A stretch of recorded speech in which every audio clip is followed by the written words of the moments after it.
ঢাকা বিশ্ববিদ্যালয় কর্তৃপক্ষ ক্যাম্পাসে যান চলাচল সীমিত করেছে। বিশ্ববিদ্যালয় কর্তৃপক্ষের সিদ্ধান্তের পরিপ্রেক্ষিতে গত শুক্রবার থেকে ক্যাম্পাসের প্রবেশ মুখগুলোতে নিরাপত্তা ও তল্লাশি বাড়ানো হয়েছে। বহিরাগত যানবাহন ক্যাম্পাসে ঢুকতে পারছে না, ফলে অনেকেই নিজ গন্তব্যে যেতে চাইলে বাধার সম্মুখীন হচ্ছেন।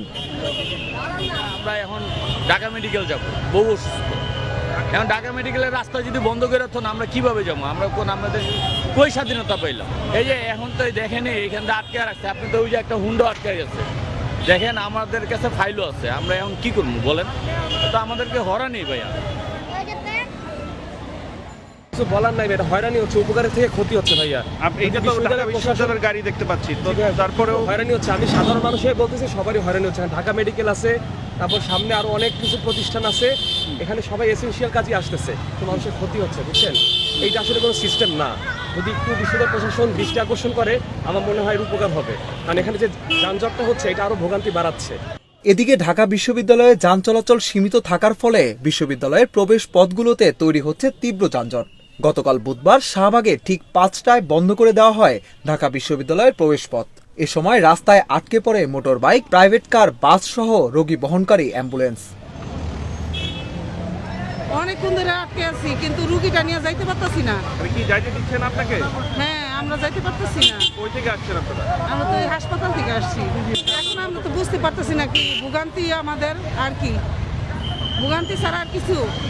এখন আমরা যাইতে চাচ্ছি, কিন্তু যাইতে দিতেছে না, কান্না আসতেছে। যদি এই রুগীটার কিছু হয়ে যায় কি করুন? বিশ্ববিদ্যালয়ের এমন সিদ্ধান্তে শিক্ষার্থীদের মধ্যে মিশ্র প্রতিক্রিয়া দেখা দিয়েছে। তারা বলছেন, বাইরের গাড়ির কারণে ক্যাম্পাসে তীব্র যানজট এবং শব্দ দূষণের শিকার হয় বিশ্ববিদ্যালয়ের শিক্ষার্থীরা। আবার যান চলাচল সীমিত থাকায় নগরবাসীও ভোগান্তিতে পড়ছেন। তাই সমস্যা সমাধানে বিকল্প পথ খোঁজার কথা বলছেন শিক্ষার্থীরা। ঢাকা বিশ্ববিদ্যালয় সম্প্রতি যে সিদ্ধান্তটি নিয়েছে, এটা থেকে আসলে কতটুকু উপকৃত আমরা হয়েছি সেটা আসলে আপনারা যদি আশেপাশের হর্নের শব্দগুলো শোনেন তাহলেই মনে হয় যে বোধগম্য হবে। যে আমরা আসলে দেখছি যে অনেকগুলো ব্যারিকেড আছে বিভিন্ন জায়গায়, যে পয়েন্টগুলো থেকে আসলে বাইরে থেকে আমাদের গাড়িগুলো ঢুকছে শহরের, তো ব্যারিকেডগুলো আমরা দেখছি, কিন্তু একই সাথে আমরা কিন্তু খুব বেশি যে কমে গিয়েছে এখানে হর্নের শব্দ বা যানজট সেটাও না, তবে আগের থেকে কিছুটা কমেছে। তবে ঢাকা বিশ্ববিদ্যালয়ের শিক্ষার্থী হিসেবে আমি মনে করি যে এটা আরও শব্দ যেন কম হয়, হর্নগুলো যেন আসলেও না চলে, সেটার দিকে আমাদের আরও নজর দেওয়া উচিত।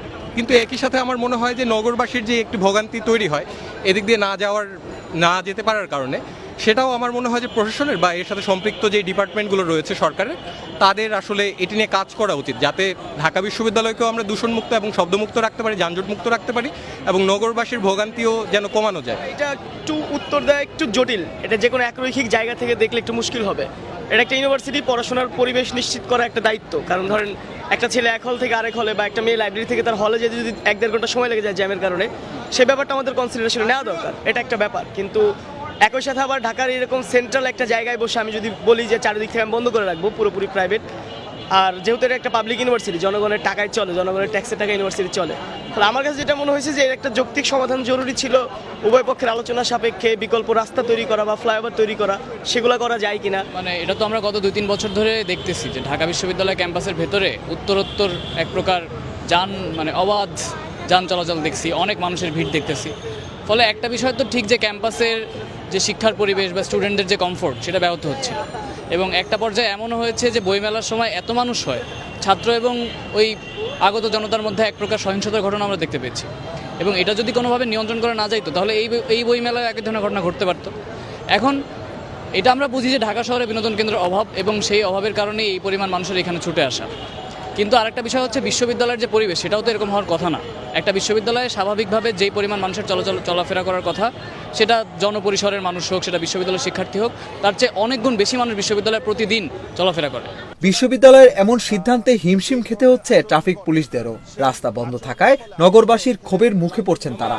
আমার মনে হয় যে কিছুটা হলেও বাড়ছে, কারণ স্বাভাবিক ফ্লো যে রাস্তায় ছিল সেটা যখন বিঘ্নিত হয়, কোনো ব্যারিয়ার দেওয়া হয়, প্রতিবন্ধকতা তৈরি হয়, তখন ওই গতি তো আর থাকে না। তখন অন্যদিকে গেলে একটু হইলেও গতিটা কমে যায়। গতি কমে যাওয়ার কারণে ট্রাফিকের জ্যামটা কিছুটা হলেও বাড়ে। এটা উত্তর সিগন্যালের গাড়িগুলো ম্যাক্সিমামই আপনার ইউনিভার্সিটির ভিতর দিয়ে টিএসসি হয়ে বিভিন্ন জায়গায় যায়।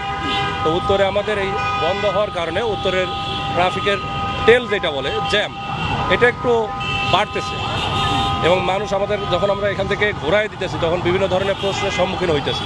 মনে হইতেছে যে এটাই আমরাই যেন তাদেরকে ঘোরাই দিতেছি। এটা যে ইউনিভার্সিটি কর্তৃপক্ষ বন্ধ করছে যার কারণে আমরা এখানে ঘোরাই দিতে বাধ্য হচ্ছি, এটা অনেকে মানতেই নারাজ।